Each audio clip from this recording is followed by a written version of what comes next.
সৃষ্টি হবে। আপনি আমি মানতে পারছি না আল্লাহর হুকুম, সেটা কোনো সমস্যা আছে, প্রতিবন্ধকতা থাকতে পারে, কিন্তু একজন মানুষ হক কথা বলবে, সত্য কথা বলবে, সঠিকটা বলবে, আমাদের ভালোর জন্য বলবে, আমাদের মঙ্গলের জন্য বলবে। আমি যদি উল্টা তারে বাধা দিতে যাই, তার ম্যান হিসেবে আমি ভালো মানুষ বলে এটা সমাজের কাছে গ্রহণযোগ্য না থাকবে। এটা মাথায় রাখতে হবে। আমি যেটা বলছি, যেটা করছি, সমাজের মানুষ সেটা সুন্দরভাবে মেনে নেবে। হয়তো কিছু লোক আপনাকে পীর দিয়ে বাহুবা দিচ্ছেন পিছন দিক থেকে, কিন্তু আমি বলছি এই মসজিদে যদি 100 লোক থাকে, যারা বলবে কোরআনের রাজনীতির কথা মসজিদে বলা যাবে না, হক কথা বলা যাবে, আমার মনে হয় 100-র ভিতরে 95 জন ওই লোকটাকে খাবো। ঠিক কিনা? সুতরাং আসুন আমরা এমন জীবন গঠন করি যেন মরে যাওয়ার পর মানুষ আপনার জন্য চোখের পানি ফেলে, আল্লাহর কাছে কান্নাকাটি করে, লোকটা ভালো মানুষ ছিল, চেয়ারম্যান ভালো ছিল, মেম্বার ভালো ছিল, নেতা ভালো ছিল, ভালো কাজ করেছে, ক্ষমতায় যে ভালো ভালো কাজ করেছে। আল্লাহ লোকটা ক্ষমতা পাওয়ার পরেও ক্ষমতার অপব্যবহার করে নাই, আমরা সাক্ষ্য দিচ্ছি লোকটাকে তুমি মাফ করে দাও। আল্লাহ রাসূল বলছেন এরকম 30 জন লোক যদি সাক্ষ্য দেয়, ওই লোকটা আল্লাহর জান্নাত।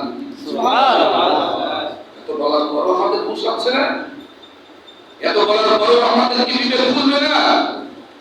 সম্মানিত বন্ধুরা, আল্লাহ রাব্বুল আলামিন আমাদেরকে জবান দিয়েছেন, কথা বলার মতো বড় নিয়ামত আল্লাহ তাআলা আমাদেরকে দান করেছেন।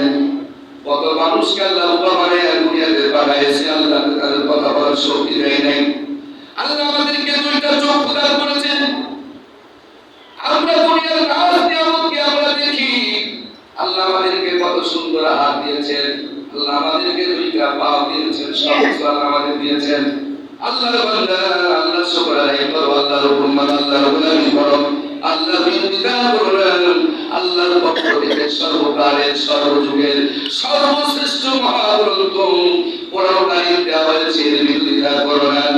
আল্লাহ রাব্বুল আলামিন কোরআন কারীমের ভিতরে আমাদের জন্য নসিহত পেশ করলেন, ওয়ালাউ আলা আনফুসিকুম আও ওয়ালিদাইনি ওয়াল আকরাবিন।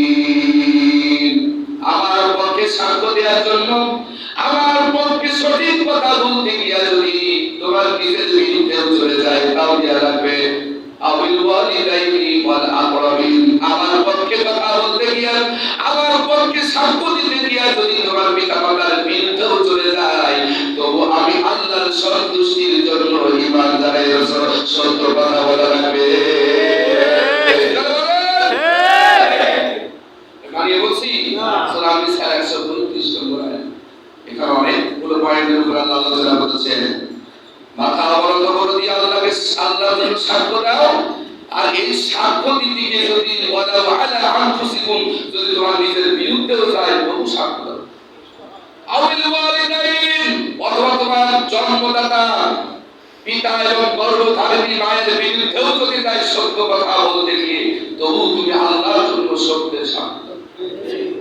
ওয়াল আকরাবিন, এবং তোমার নিকটতম আত্মীয় স্বজন, পাড়া প্রতিবেশী, দলীয় নেতা কর্মীর বিরুদ্ধেও যদি যায়, তবু আল্লাহর সন্তুষ্টির জন্য সত্য সাক্ষ্য।